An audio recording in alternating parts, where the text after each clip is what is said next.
इससे पशुपति व्रत करने वाली मेरी बहनें, मेरे भाई, मेरे बेटियां, बेटा जो व्रत करते हैं उनसे निवेदन है कि पशुपति व्रत करने के लिए जब आप शंकर जी के मंदिर में शाम के समय पूजन करने के लिए जाते हो, मंदिर से जब आते हो ना, तो किसी के घर पर मत रुका करो, किसी के कहने पर कहीं जाकर रुका मत करा करो।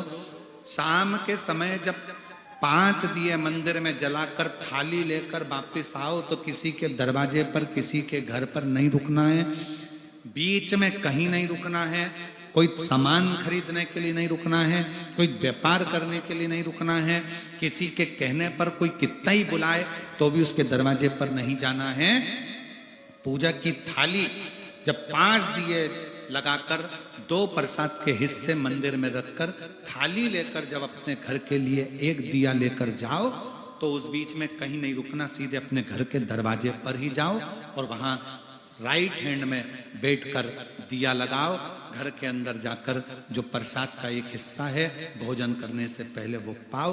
इसको पशुपति व्रत करते। कई माताओं की आदत रहती है, मंदिर से आते आते इसने रोक लिया, वहां बात करने खड़ी हो गई, उसने रोक लिया, वहां बात करने खड़े हो गए, सहेली साथ में गई थी तो उससे बात करने खड़े हो गए, उसके दरवाजे पर चले गए, किसी ने कह दिया काकी इधर आओ, उसके दरवाजे पर पहुंच गए। अपने पूजन की थाली लेकर जब पशुपति व्रत कर कर शाम को पूजन कर कर वापिस आओ, तब दिया 1 और प्रसाद का हिस्सा जब लेकर आओ तो अपने घर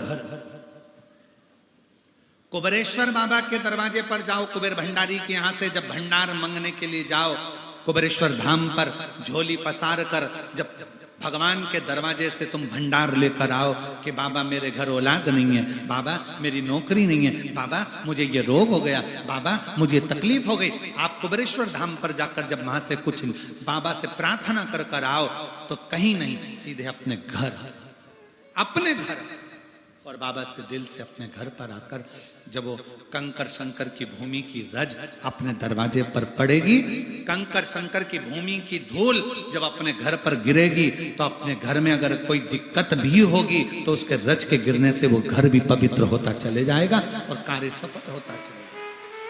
रखिए गौदान और एकादशी। श्रीमद वल्लभाचार्य जी ने मायावत का खंडन करा था जगन्नाथपुरी में, और श्रीमद वल्लभाचार्य जी ने कहा था एकादशी मरने के बाद मत दो, एकादशी जीते जी दो। कहा था कि नहीं कहा था? जीते जी दान करिए। इसलिए जगदीश में, जगन्नाथपुरी में एकादशी उल्टी लटकी हुई है। करें अपने दर्शन।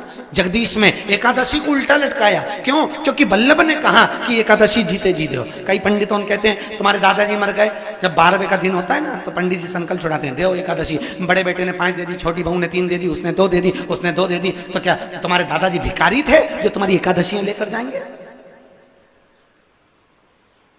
और तुम कौन होते हो दादाजी को एकादशी देने वाले? तुमने कौन सा इतने पुण्य कर लिए जो तुमने एकादशी दे दी?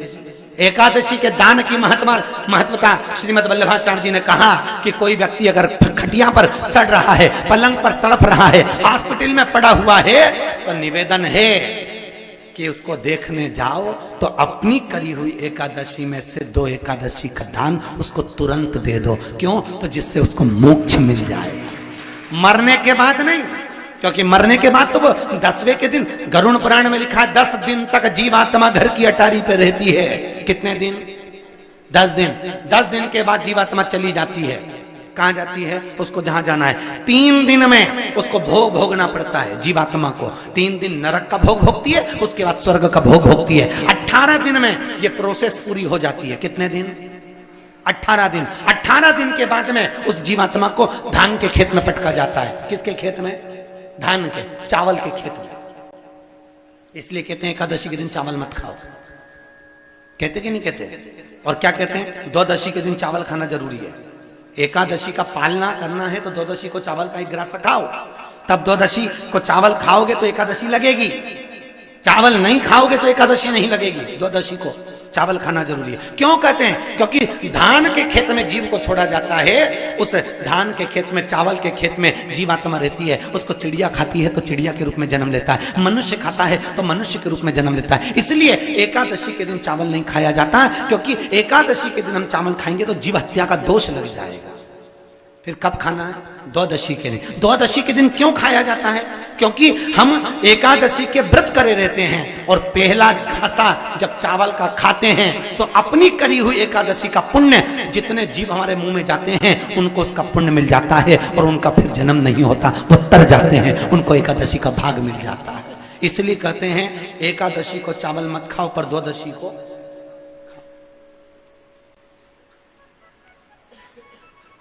खाइए। 10 दिन तक जीवात्मा है और आपने एकादशी कब दान दी? बोलो जम के। 12वें के दिन की कथा सुनना कि एकादशी का आपसे लें, बहुत ध्यान से आज की कथा सुनना कि एकादशी का आपसे आपके बच्चे पूछेंगे मम्मी हम भगवान विष्णु का दर्शन करते हैं, हम राम जी का दर्शन करते हैं, हम कृष्ण भगवान का दर्शन करते हैं, हम भवानी माता का दर्शन करते हैं, हम शंकर जी का दर्शन करते हैं, हम सारे देवी देवताओं का दर्शन करते हैं, पर ये एकादशी माता तो कभी नजर ही नहीं आती। पूछेंगे कि नहीं पूछेंगे कि तुम जिस एकादशी का व्रत करते हो इनका जन्म कहां से हुआ,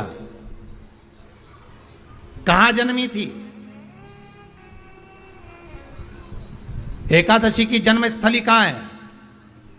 भाई भगवान कृष्ण की जन्मस्थली तो मथुरा है, श्री राम जी महाराज की जन्मस्थली बोल दो जम के अयोध्या है।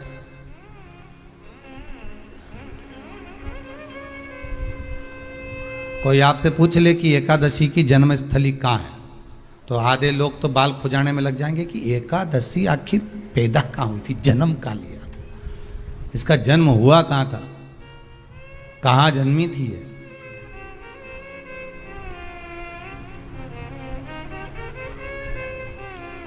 इसका जन्म स्थल है कहां?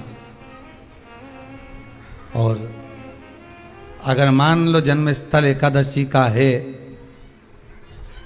पर जन्मी है, उसका जन्म हुआ है और दुनिया के लोग इतना व्रत करते हैं, उपवास करते हैं, तो फिर इसका जन्म स्थल कहां होगा? तो कहा इसका जो जन्म स्थल है वो बद्रीनाथ। कहां पर है?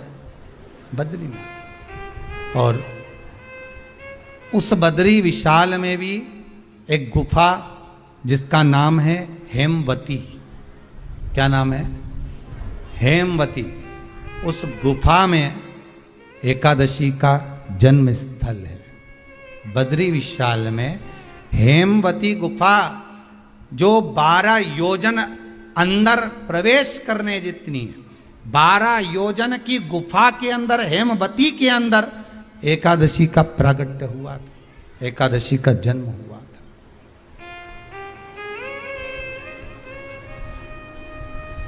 अब तो बता सकते हो ना कि कोई पूछे कि राम जी का जन्म अयोध्या में हुआ, भगवान कृष्ण का जन्म मथुरा में हुआ, और कोई पूछ ले आपका जन्म कहाँ हुआ था, अपन कह सकते ना सीहोर में हुआ हमारा।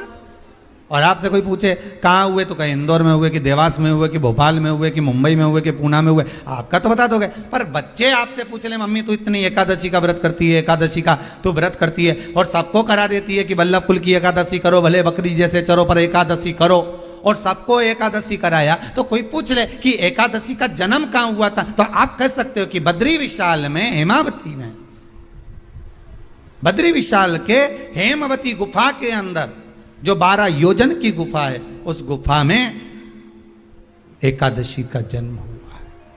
कब हुआ?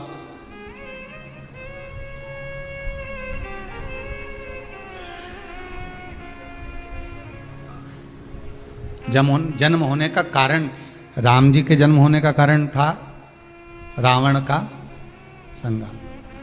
भगवान कृष्ण के जन्म होने का कारण था कंस का संहार। नरसिंह भगवान के जन्म होने का कारण, प्रकट होने का कारण था हिरण्यकशिपु का संहार। वराह भगवान के प्रकट होने का कारण था कि पृथ्वी को जल पर लाकर ठहराना, हिरण्याक्ष का संहार।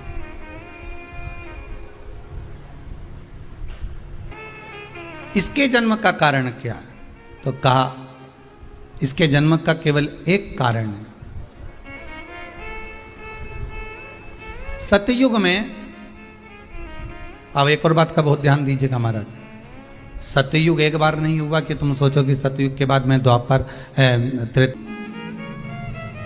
जो पहले परदादा जी की थी, दादा रे झगड़ा करे, हम केवल इस जमीन के लिए, जरा सी प्रॉपर्टी के लिए अदालत में खड़े, अपना समय बर्बाद कर दिया और जो पाना था वो छोड़ दिया।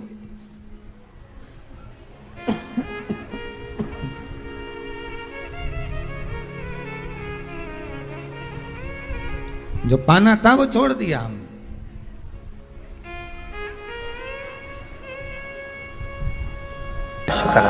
एक दुर्वा 3 स्थान पर स्पर्श करा और अवधूतेश्वर महादेव का नाम लेकर वो दुर्वा एक पानी की कटोरी में डाल देती है।